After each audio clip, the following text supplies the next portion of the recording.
Good day po sa lahat, si Fiscal EJ po ito. Welcome back sa aking channel kung saan pinag-uusapan natin ang batas.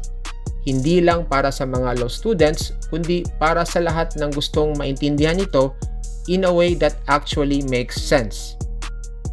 Today, let's talk about something na madalas nating marinig sa news. Murder at homicide. Parehong may pinatay. Parehas lang ba sila? At kailan ba nagiging homicide lang at kailan nagiging murder na? Let's start with homicide. Under Article 249 ng Revised Penal Code, homicide is committed when a person kills another without any qualifying circumstance. Para masabing homicide ang isang pagpatay under Article 249, kailangan present ang apat na elements. First element, a person was killed, meaning may taong napatay. Second element, the accused killed the victim without any justifying circumstance, meaning hindi ito self-defense o ang pagpatay ay hindi justified under any of the circumstances under Article 11 of the Revised Penal Code. Third element, may intent to kill, meaning basta ginawa mo ang pagkilos na nakakamatay, like pagsaksak o pagbaril, it is already presumed na gusto mong pumatay o may intensyon kang pumatay. And fourth element, the killing was not attended by any of the qualifying circumstances of murder, or that the killing is not parricide or infanticide, meaning walang evident premeditation, treachery o cruelty or anumang qualifying circumstance under Article 248. At hindi ito ginawa sa asawa, anak, magulang o sa baby. Kasi pag pinatay mo ang iyong asawa, anak o magulang, parricide na ang tawag doon. At kung less than 3 days old naman ang pinatay, infanticide na ang tawag sa krimen. Let us go through some examples of homicide. First example, nagkainitan sa kalsada, binunot ang kutsilyo, sinaksak. Walang ambush, walang treachery, biglaan lang dahil sa galit. Now, pag namatay ang biktima, that's homicide.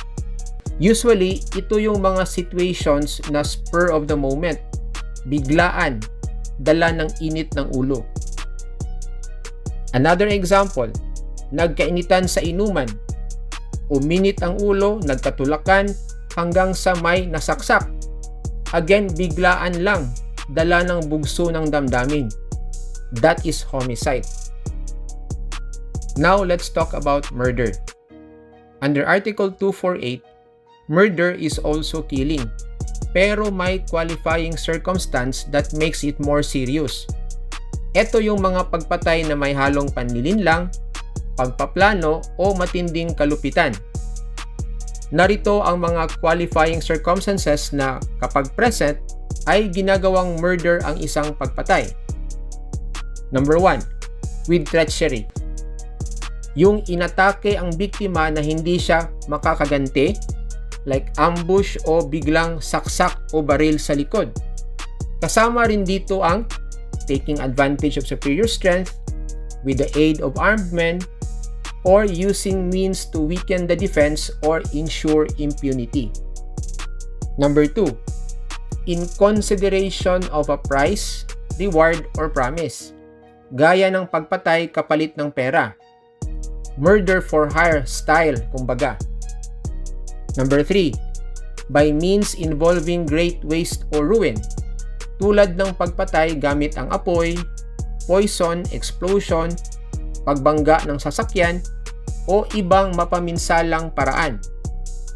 Number 4, on occasion of public calamity. Kung sinamantala ang gulo ng kalamidad gaya ng lindol, bagyo, epidemic para pumatay.